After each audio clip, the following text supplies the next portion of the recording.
You have been taught a lie about love, and it is keeping you in a prison of your own making. You believe that to love your enemy is a moral command, a difficult duty you must perform to be a good person. This is not the teaching. It was never about them, never about changing another person's behavior. The entire revolution occurs within you, in a place you have not yet looked. When you finally see why the Master pointed you toward this truth, you will understand it is the most practical, self-interested, and spiritually scientific act you can undertake. It has the power to dismantle the very concept of an enemy and reveal a universe operating on a principle so profound it will leave you in a state of awe. Stay with this, and you will discover what actually happens when this light dawns in your consciousness. For you see, the entire battleground is within your own consciousness. The command to love your enemy was never an instruction to condone harmful behavior or to force a sentimental feeling where none exists. That would be a form of spiritual tyranny, an impossible demand that leaves you feeling guilty and defeated. No, the Master was pointing to a profound spiritual law, a principle, as concrete and operational as the law of electricity. He was directing you to the very engine of your experience, to the truth that your perception of an enemy and the entire world of conflict that seems to surround you is first born and sustained within your own mind. It is an inside-out process, not an outside in reaction. Think of your consciousness as a projector. The world you see outside of you, with all its friends and foes, its triumphs and tribulations, is merely the image being cast onto the screen. The enemy you perceive out there is simply a piece of film being illuminated by the light of your own awareness. Now, what is your typical reaction when you see an image on the screen you do not like? You might shout at the screen, you might try to paint over it, or you might even try to tear the fabric. But does that change the film in the projector? Not at all. The same image will continue to appear until you address the source. The revolutionary teaching is this: stop trying to fix the screen. Leave the images alone. Go back to the projector, to your own consciousness, and change the film there. This is the inner revolution. It is the shift from being a passive and often helpless viewer of the screen of life to becoming the conscious operator of the projector. When you are offended, when you feel betrayed, when you are filled with righteous anger because of what someone has said or done, you are completely focused on the screen. You are arguing with a shadow, fighting a phantom. The person you have designated as your enemy is, in truth, merely triggering a state of consciousness that already lies within you. They are pressing on a wound, a belief, a fear that you have carried perhaps for a lifetime. The pain you feel is not proof of their malevolence. It is proof that a state of conflict is active within your own being. Let us bring this down from the abstract to the concrete reality of your daily life. Consider a colleague at work who consistently takes credit for your ideas. The outer, conventional wisdom tells you to confront them, to expose them to your manager, to build a case against them.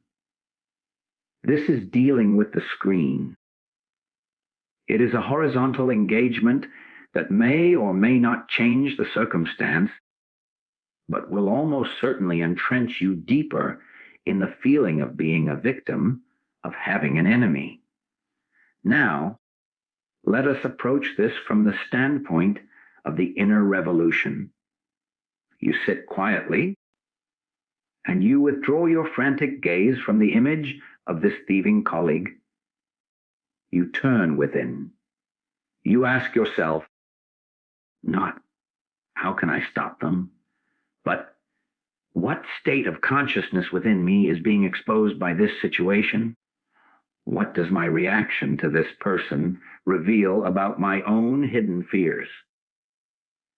Perhaps you will see that it touches on a deep, seated fear of being unseen, of not being valued, of being inadequate. The colleague is not creating that fear.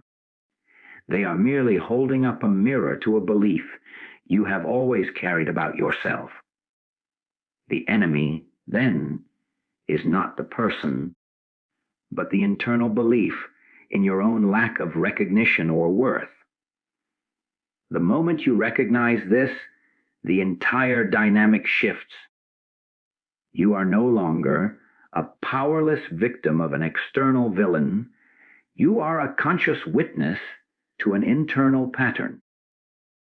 This is the first and most critical step of the revolution. You have stopped feeding the external image with your judgment and your anger, and you have begun to withdraw the energy that sustains it. This is not a passive resignation. It is the most active and powerful stance you can take. By refusing to engage the image as an ultimate reality, and by turning to address the state of consciousness from which it springs, you are applying a spiritual principle. You are, in essence, changing the film. You are replacing the film of, I am a victim of thieves, with the understanding that your identity and worth are not determined by external validation or its lack. As you do this work within, as you consciously challenge and dissolve the internal state of conflict, something miraculous begins to happen on the screen. The image must change. It has no choice. The colleague may suddenly be transferred, or they may come to you in genuine apology, or you may find yourself moved to a new position where your gifts are celebrated. Or, most profoundly, you may find that the person simply no longer has the power to trigger you, and the relationship transforms because the internal enemy, the belief in your own inadequacy, has been faced and healed. The outer world has no permanent reality of its own. It is a fluid, ever-changing reflection of the inner world. To love your enemy, therefore, is to recognize that the enemy is an externalized projection of an unloved, unhealed, or fearful part of your own consciousness. The act of love is the act of turning your attention from the outer form and pouring the light of your understanding onto the internal cause. You are not loving their actions. You are loving your own soul enough to heal the division within it. When you do this, you are not being a moral hero. You are being a spiritual scientist. You are applying a law that states internal harmony must manifest as external harmony. The person you once saw as an enemy is revealed to have been an unwitting teacher, a catalyst for your own awakening, and the entire concept of an enemy begins to dissolve in the light of this new understanding. The war ends not because the other side surrendered, but because you have discovered There was never another side to begin with, only a reflection of the conflict you carried within. This realization brings us to the very heart of the matter, the dismantling of the illusion of the enemy. What you perceive as a solid, separate entity working against you is, in truth, a mirage. It is a composite image constructed from your own unexamined thoughts, past hurts, and deeply held judgments. The person themselves, in their pure spiritual identity, is not your enemy. It is the story you have woven around them, the label you have pasted upon them, that solidifies into this apparition of opposition. To believe in an enemy out there is to be deceived by the world of effects, to mistake the shadow for the substance. Let us examine how this illusion is built, brick by brick, in the workshop of your own mind. It begins not with an action, but with an interpretation. Someone speaks a word to you, and you instantly filter that word through the entire history of your personal experiences. You layer it with meaning it was never intended to bear. You assign motive and intent based on your own fears. That single word becomes a story. He disrespects me. She is trying to undermine me. This story, repeated and reinforced in your silent thoughts, gathers energy. It attracts similar memories from the past, building a case file against this individual. Soon, you are no longer interacting with the person. You are interacting with the dossier you have compiled on them. You see them not as they are, but as you have decided they are.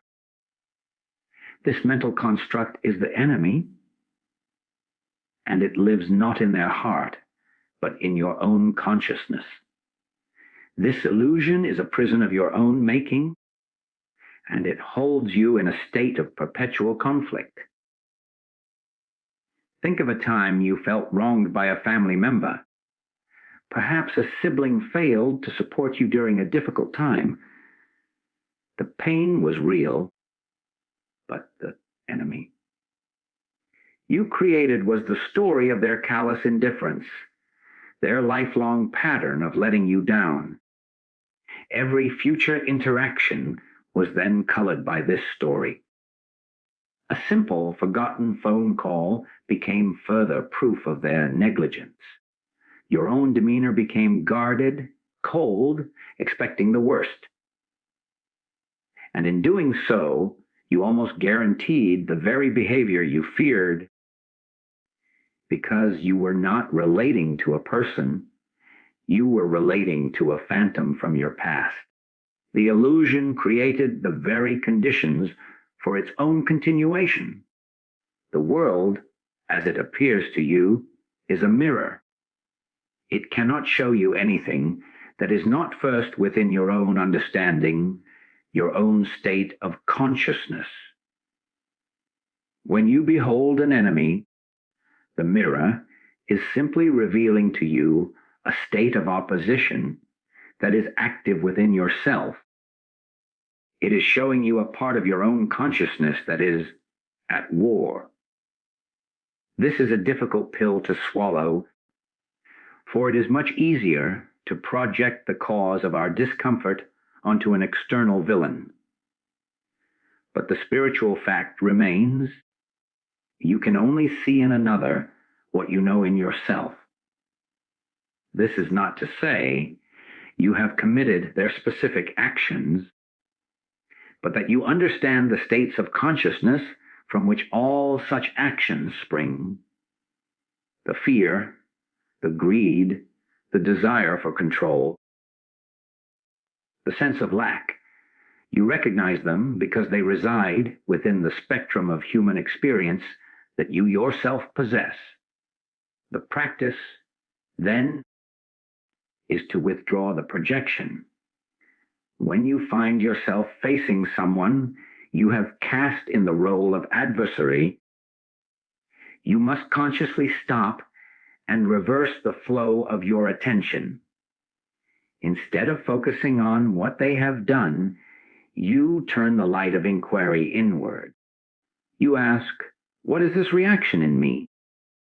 What does my strong judgment of this person say about a state of consciousness I am entertaining? If you are furious at their arrogance, could it be that you are uncomfortable with an unexpressed arrogance within yourself? If you feel victimized by their control, is it possible you are refusing to take full responsibility for your own power and freedom? The other person becomes your unwitting teacher, pointing you directly to the unhealed, unintegrated aspects of your own being. As you do this work, a profound shift begins to occur. The solid, menacing figure of the enemy starts to soften and become transparent. You begin to see the individual not as a monolithic entity of evil, but as a fellow consciousness, themselves trapped in their own illusions, acting out from their own pain and fear. This does not excuse their behavior, but it recontextualizes it. You are no longer a warrior facing a foe on a battlefield. You are a witness observing two clouds of conditioned thought and emotion interacting. The identification breaks. The personal sting is removed. You can now behold the situation from a higher altitude, with compassion instead of contempt, with clarity instead of confusion. The one you called enemy is revealed to be a soul on a journey, perhaps a lost one, and your reaction to them was the real prison. In seeing through the illusion, you have not just freed them from your judgment, you have liberated yourself from the endless, exhausting cycle of conflict. The energy you once spent on maintaining the walls of your defense now becomes available for creation, for love, for a genuine engagement with life as it is, not as you fear it to be. And so we come to the great misunderstanding, the very cornerstone of the old paradigm, the belief that this love is a personal emotion you must muster from your own limited resources. This is where the teaching has been tragically misappropriated, turned into a burdensome commandment that leaves the human heart feeling weak and insufficient. You have been told to love, and you have tried to conjure a feeling of warmth, of affection, of sentimental goodwill towards someone who has caused you pain. And when you find you cannot, you conclude that you have failed, that you are not a good spiritual student. This is a complete inversion of the truth. The love that the Master taught is not a personal emotion you generate. It is a universal principle you acknowledge and embody. Think of your personal feelings as the weather, changeable, temporary, subject to every wind of circumstance. One day there is sunshine, the next a storm. To try and love your enemy with this kind of love is like trying to command the clouds to disperse by the sheer force of your will. It is a futile effort that leads only to frustration. But beneath the weather, there is the climate. Beneath the shifting sands of your personal emotions, there is a bedrock reality, a constant, unwavering principle. This is the climate of love with a capital L.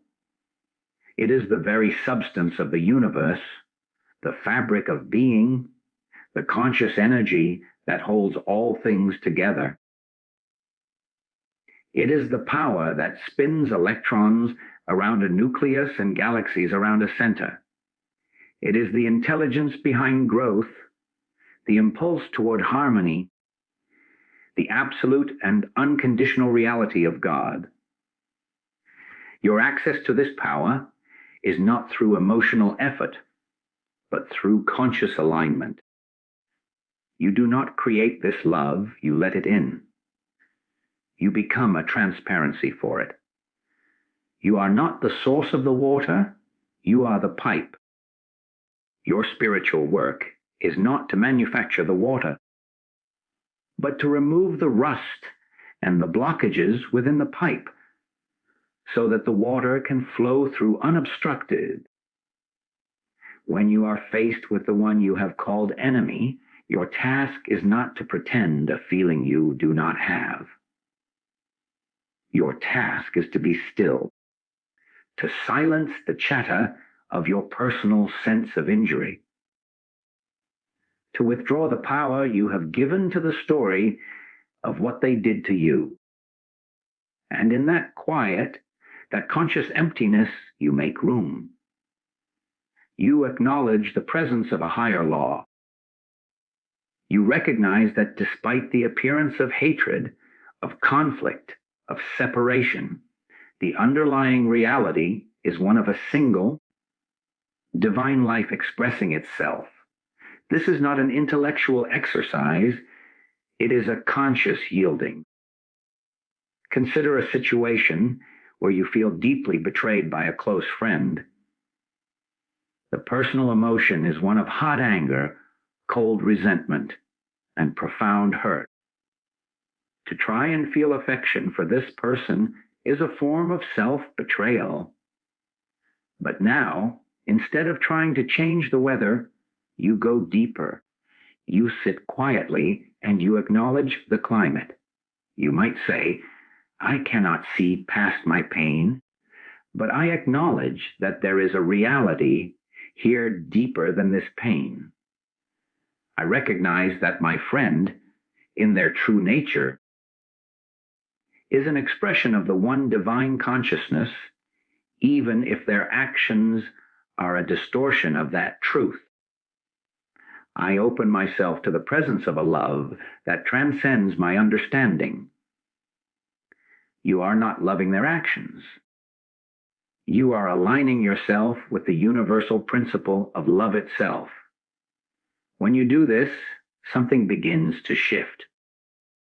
The personal, emotional charge around the event starts to lose its voltage. You are no longer fighting the storm. You have descended to the calm, stable depths below it. You begin to see your friend not as a monster who set out to destroy you, but as a confused individual, acting out from their own pain, their own fear, their own sense of lack. This is not an excuse, it is a clarity. It is seeing with the eyes of the Christ, the eyes of principle. From this vantage point, your response is no longer a reaction from your personal hurt, but an action guided by a higher wisdom. Perhaps the guidance is to speak a firm truth in love. Perhaps it is to release the relationship in peace. Perhaps it is to wait in silent prayer. But whatever the action, it will be free from the poison of personal vengeance. It will carry a power and an authority that emotional reactions never possess, because it is flowing from the source, not from the turbulent surface of your feelings. You are not loving them. The infinite love is loving through you, and in that current, both the lover and the soul, called enemy, are healed, are redeemed, are seen in their true light. This understanding reveals the teaching not as a lofty moral ideal, but as the most profoundly practical and self-interested act you can undertake. To believe that loving your enemy is for their benefit is to miss the entire mechanism. The transformation occurs within your own consciousness, and therefore the primary beneficiary is you. This is a spiritual law in operation, and like any law, it works with impersonal precision. When you align with it, you experience harmony. When you resist it, you experience friction. To practice, this is not to be a saint. It is to be a wise engineer of your own inner world, and by extension, your entire life experience. Consider the immense energy required to maintain an enemy. Think of the mental resources consumed by rehearsing arguments, the emotional bandwidth drained by resentment, the physical tension held in the body as you cling to a story of grievance. This is a massive withdrawal from your spiritual and mental bank account, a constant leak of your vital force. The person you resent may be asleep in their bed, completely oblivious, while you are lying awake, your mind racing, your body tense, poisoning your own system with thoughts of them. Who is truly suffering in that moment? The one who is hated or the one who is hating? The act of holding an enemy is an act of self-inflicted punishment. It is a prison where you are both the jailed and the jailer. Releasing this burden, then, is the ultimate act of self-interest. It is not about letting the other person off the hook. It is about taking yourself off the hook you have been impaled upon. When you withdraw the projection of enemy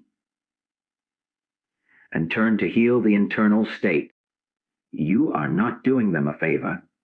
You are reclaiming your own power, your own peace, your own life force. You are stopping the leak. This is not a passive surrender. It is an active declaration of independence from the tyranny of your own reactive mind. You are choosing freedom over the familiar comfort of victimhood. Let us take a very mundane example. You are driving, and another driver cuts you off in a dangerous and aggressive manner. The immediate personal reaction is one of rage. You clench the wheel. Your heart pounds. You might shout or gesture. For the next 10 minutes, even though the other car is long gone, you are still in a state of agitation. You tell the story to anyone who will listen. You have allowed that driver to become a temporary enemy, and you are now carrying them with you, their actions continuing to dictate your inner state long after the event is over. Now, apply the principle of self-interest. You recognize that your rage is harming you, not them. You consciously choose to release the story. You take a deep breath and you withdraw the energy you are pouring into that mental movie. You might even turn inward and ask, what is this reaction in me? Is it a fear for my safety? A frustration at a lack of control? You address the internal trigger. In that moment, you are free. The agitation subsides. Your body relaxes. You have reclaimed your peace. The other driver is gone, but you have stopped carrying them as a poison inside you. This is not being nice. This is being intelligent. This principle scales to every level of conflict. A prolonged feud with a neighbor over a property line. The outer details are about inches of land, but the inner reality is a daily erosion of your serenity. You are constantly on alert, looking for new offenses, fortifying your defenses. The cost of this war is paid in your own well-being. To approach this from self-interest is to ask, what is the true cost of this conflict to my inner peace? Is this piece of land worth the peace of my mind I am sacrificing? The decision to seek a resolution, to forgive the debt you feel they owe you, is then seen not as weakness, but as the strongest possible move for your own spiritual and mental economy. You are trading a worthless stock, the story of your grievance, for a priceless commodity, your own peace. When you begin to see this, your entire motivation for spiritual practice shifts. You are no longer following rules to be a good person according to some external standard. You are practicing principles because you have seen that they work. You have become a conscious citizen of your own inner kingdom, and you are enacting laws that promote prosperity and peace within its borders. Loving your enemy in this light is the most intelligent form of self-care. It is the decision to stop drinking the poison and expecting the other person to die. It is the realization that the only real enemy you ever have is the unhealed state of consciousness within you that perceives an enemy anywhere. This act of profound self-interest leads directly to the most startling revelation. You are not a victim of a world that is happening to you. You are the silent architect of the world you experience. The world you see, with all its conflicts and its harmonies, is not a fixed, external reality you are forced to endure. It is a living, breathing projection of your own state of consciousness. To release the concept of the enemy within is to fundamentally alter the world you perceive without. You are, in a very real sense, dismantling a world of opposition and allowing a new world to come into view. Your consciousness is not a passive mirror reflecting a pre-existing world. It is the very substance from which your world is formed. Every judgment you hold, every fear you nurture, every grievance you cherish is not merely a private thought. It is a brick you are laying in the construction of your personal reality. When you hold the consciousness of having an enemy, you are actively building and maintaining a world where enemies are real, where threat is constant, and where you are perpetually under siege. You are authoring a story of conflict and then wondering why you feel so attacked. The people and situations you encounter are merely actors you have unconsciously hired to play out the drama you have written in the hidden recesses of your own mind. Consider the simple yet powerful example of a person who holds a deep-seated belief that people are fundamentally untrustworthy. This is not just an idea they think about. It is a state of consciousness they inhabit. How does this world they have created look? They will find evidence for their belief everywhere. A friend is 5 minutes late, and it becomes proof of unreliability. A colleague offers a suggestion, and it is interpreted as a hidden agenda. Their partner forgets an errand, and it confirms a lack of commitment. They live in a world populated by potential betrayers, and their constant vigilance and suspicion often provoke the very behavior they fear, thus reinforcing the world they have built. The world is not inherently untrustworthy. Their consciousness of distrust has constructed a world that appears to validate it. Now, apply this to the consciousness of the enemy. When you hold someone in that role, you are not just having a problem with one person. You are activating a frequency of conflict that colors everything. It is like putting on a pair of glasses tinted with animosity. You look at your work and you feel the strain of that relationship. You come home to your family, but the residue of that battle is still with you, making you short, tempered, and distant.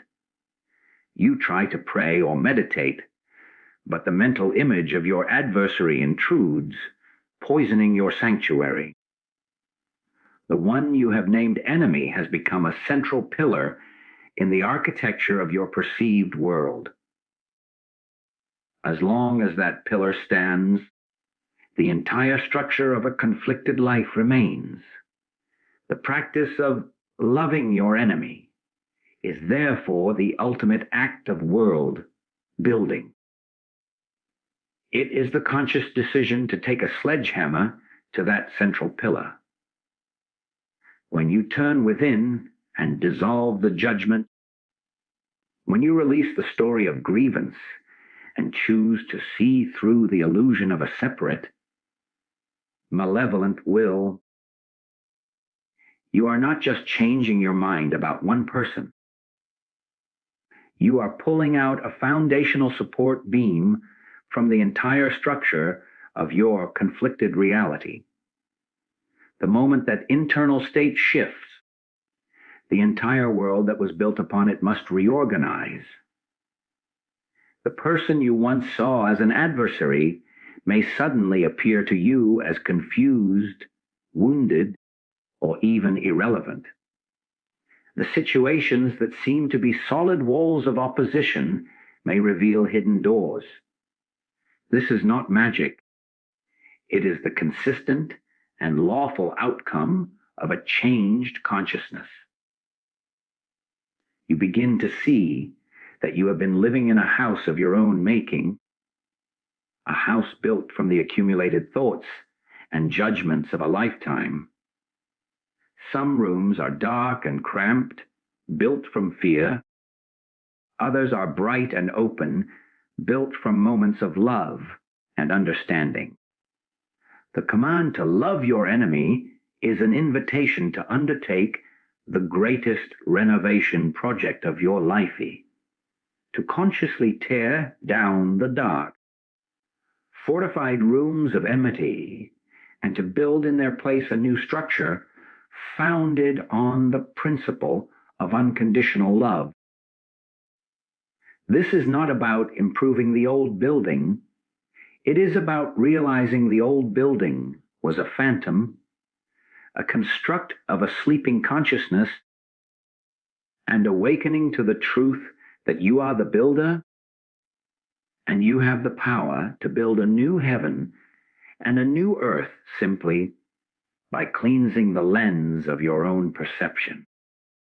The world you have known begins to dissolve, not because it is being destroyed, but because you are withdrawing the belief that gave it solidity, and in that sacred space, a new creation, one you could not have imagined from the old state of consciousness, begins to emerge. This final dismantling of the outer world brings you to the ultimate and inescapable discovery, the very goal of all spiritual endeavor. When the last enemy dissolves not through conquest, but through understanding, when the world you constructed ceases to command your belief, what remains?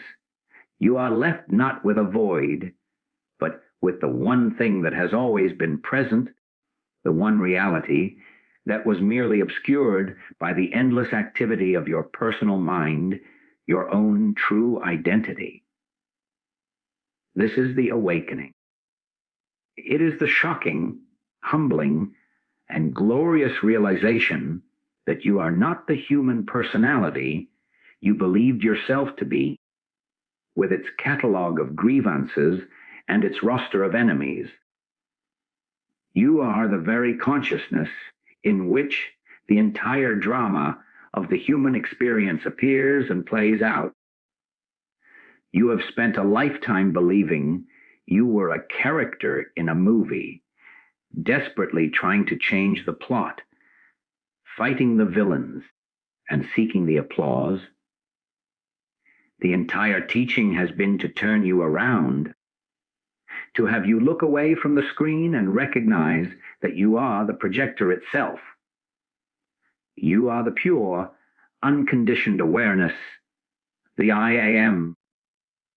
That is the source of the light and the intelligence behind the entire show.